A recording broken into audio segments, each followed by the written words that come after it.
The live TV, सच सबसे आगे। नमस्कार, द लाइव टीवी आप देख रहे हैं। आपके साथ मैं हूं आदित्य कुमार।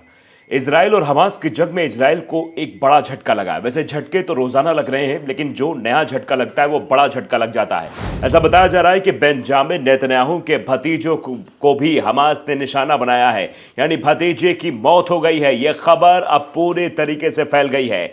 मारा गया नेतन्याहू का भतीजा यानी बेंजामिन नेतन्याहू को बड़ा नुकसान हुआ है। अब इस बात की चर्चा जोर शोर से चल रही है। फिलहाल इसकी पुष्टि अब नहीं करते, लेकिन अभी जो खबरें हर जगह चल रही हैं, या आप देखिए कैसे टीवी9 भारतवर्ष पर खबर चल रही है कि नेतन्याहू का भतीजा मारा गया है, ऐसा दावा किया जा रहा है। और इसकी कितनी सच्चाई ये भी हम आपको बताएंगे, क्या कुछ है ये भी हम आपको बताएंगे। लेकिन जिस तरीके से लगातार हमास जो है एक के बाद एक झटके दे रहा है इजराइल को, और इस बीच जो ये बड़ा झटका माना जा रहा है कि बेंजामिन नेतन्याहू के भतीजे को मार गिराया गया है, यानी बेंजामिन नेतन्याहू को अब तक का सबसे बड़ा झटका यह माना जा रहा है। क्योंकि बेंजामिन नेतन्याहू यह दावा कर रहे थे कि हमास को समाप्त कर देंगे। अब बेंजामिन नेतन्याहू का परिवार समाप्त होता हुआ दिखाई दे रहा है।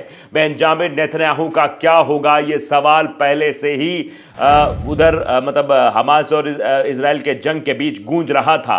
अब ऐसे में यह सवाल है कि एक एक करके उनके अभी भतीजे के मरने की खबर आ रही है। फिर आने वाले समय में कौन कौन इसमें मरने वाला है, क्योंकि बेंजामिन नेतन्याहू की हठधर्मिता के बदौलत इजराइल के लोगों का यह हाल हुआ था, और अब एक बार फिर से ये चीजें निकलकर सामने आ रही हैं। बेंजामिन नेतन्याहू को बड़ा झटका लगा है, शायद इस झटके से उबर पाए।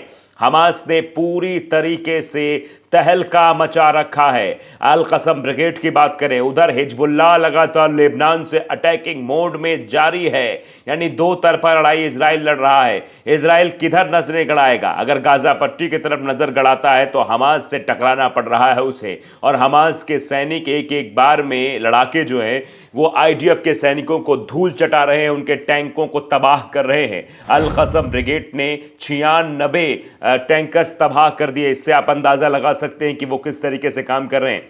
अब देखिए, बेंजामिन नेतन्याहू के भतीजे की मरने की खबर आई है। टीवी9 भारतवर्ष ने हेडिंग भी लिखी है, क्या हमास से जारी जंग में मारा गया नेतन्याहू का भतीजा? जानिए दावों में कितना सच।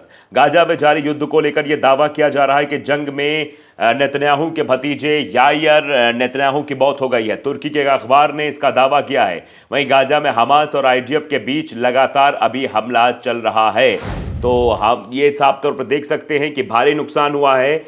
ये दावा कितना सच है ये कह पाना ज़रूर मुश्किल बताया जा रहा है, लेकिन फिलहाल ये दावा किया जा रहा है कि नेतन्याहू के भतीजे याइर नेतन्याहू की मौत हो गई है। तो बेंजामिन नेतन्याहू को बड़ा झटका लगता हुआ बताया जा रहा है। जिस तरह से युद्ध चल रहा है, जिस तरह चीज़ें हो रही हैं, और ये कहना भी पड़ रहा है कि हमसे चूक हुई है, हम लोगों को नहीं दे सके सुरक्षा। इजरायली पीएम बेंजामिन नेतन्याहू ने कहा हमसे चूक हो गई है। वो ये कहते हुए भी नजर आ रहे हैं। 7 नवंबर को उन्होंने यह बात कही थी, और चूक का ही है। जो अपने आप को बहुत सुपर पावर बताने की कोशिश करता है, जो कहता है कि हमारे पीछे तो सुपर पावर खड़ी हुई है, हमारी टेक्नोलॉजी ऐसी है कि हम पर कोई हमला ही नहीं कर सकता, हमारे पास आयरन डोम है, हमारे पास अच्छे अच्छे सशस्त्र बल हैं, लेकिन उसके बाद भी एक के बाद एक जिस तरीके से हमला किया गया, उन हमलों का जवाब नहीं दे पाया इजराइल, और इजराइल की हालत एकदम पस्त हो गई है। आप समझ सकते हैं जो जिस तरीके खबर आ रही है, ये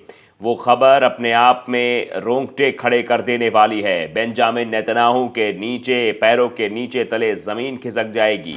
अब आप समझ सकते हैं किस तरीके से चीज़ें हो रही हैं।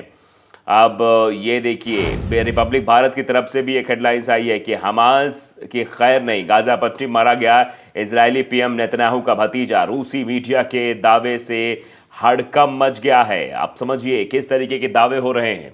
गाजा पट्टी में कथित रूप से इजरायली प्रधानमंत्री नेतन्याहू का भतीजा यायर नेतन्याहू मारा गया है। रिपोर्ट में यह भी कहा गया है कि इजराइल के पीएम बेंजामिन नेतन्याहू को कथित तौर पर सूचना से गहरा धक्का लगा है। आपको बता दें कि रूसी मीडिया की इस रिपोर्ट को अभी वेरीफाई फिलहाल नहीं किया गया है। तो पीएम नेतन्याहू का भतीजा यायर नेतन्याहू मारा गया है। गाजा पट्टी में ग्राउंड ऑपरेशन के दौरान उसकी मौत हो गई है, ऐसा बताया जा रहा है। गाजा पट्टी को लेकर नेतन्याहू ने ये बयान दिया था, और अब उसके बाद उसका रिएक्शन भी साफ तौर पर देखने को मिल रहा है। इससे पहले पीएम नेतन्याहू ने साफ किया कि हमास के खिलाफ युद्ध खत्म होने के बाद गाजा पट्टी की सारी सुरक्षा की जिम्मेदारी जो है वो इजरायली सेना की होगी।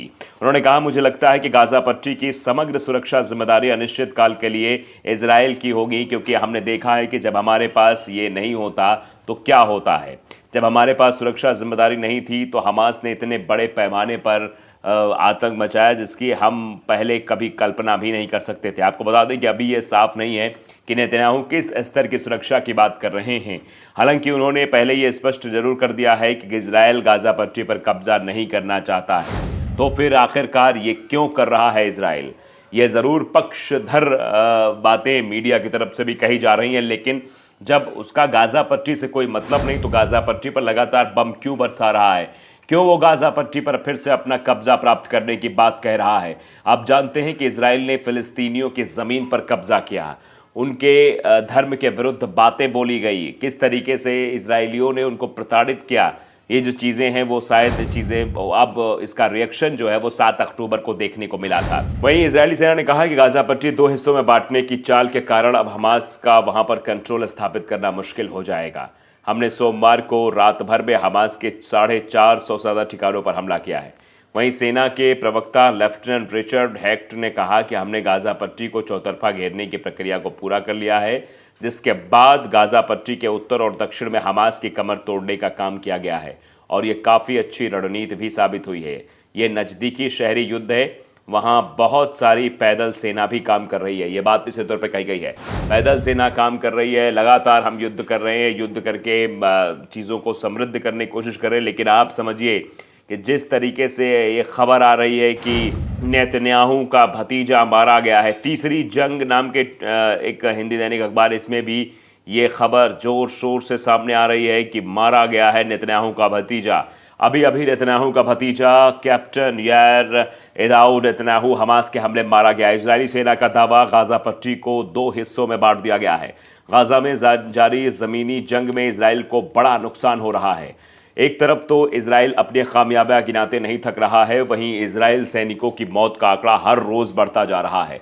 गाजा के मोर्चे से जानकारी है कि नेतन्याहू का भतीजा हमास हमले में मारा गया है। इस खबर की डिटेल अभी सामने फिलहाल नहीं आई है, लेकिन ये चर्चा चल रही है कि भतीजे को फिलहाल मार दिया गया। हर जगह ये चर्चा है। उधर इजरायली सेना ने दावा किया है कि उसने गाजा पट्टी को 2 हिस्सों में बांट दिया है, यानी कि इजरायली सेना ने गजा और गजा पट्टी से अलग कर दिया है। इसके बीच में उसने अपना कंट्रोल हासिल कर लिया है।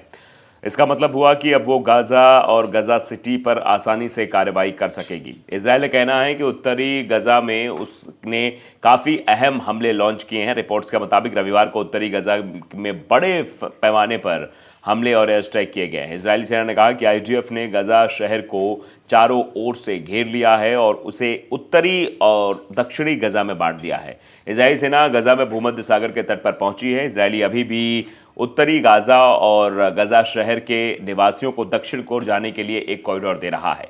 इजराइल ने कहा कि वो गजा पर जोरदार हमला करना जारी रखेगा और उत्तरी गजा और गजा शहर में हम ज़मीनी हमले जारी रखेंगे। गजा में हमास स्वास्थ्य मंत्रालय ने कहा है कि 7 अक्टूबर से अब तक 10,000 से ज़्यादा लोगों की मौत हो चुकी है। तो ये जो खबर है ये अपने आप में दर्शा रही है किस तरीके से बड़ी ट्रेजेडी हुई है। यानी आप समझ लीजिए नेतन्याहू के लिए बेंजामिन नेतन्याहू अब शायद आंखें भी नहीं खोल पा रहे होंगे जिस तरीके की ट्रेजेडी उनके साथ हुई है। द लाइव टीवी को अगर आपने सब्सक्राइब नहीं किया ज़रूर करिए, बेल आइकन दबाइए ताकि सच खबर आप तक पहुंचती रहे। नमस्कार। द लाइव टीवी, सच सबसे आगे।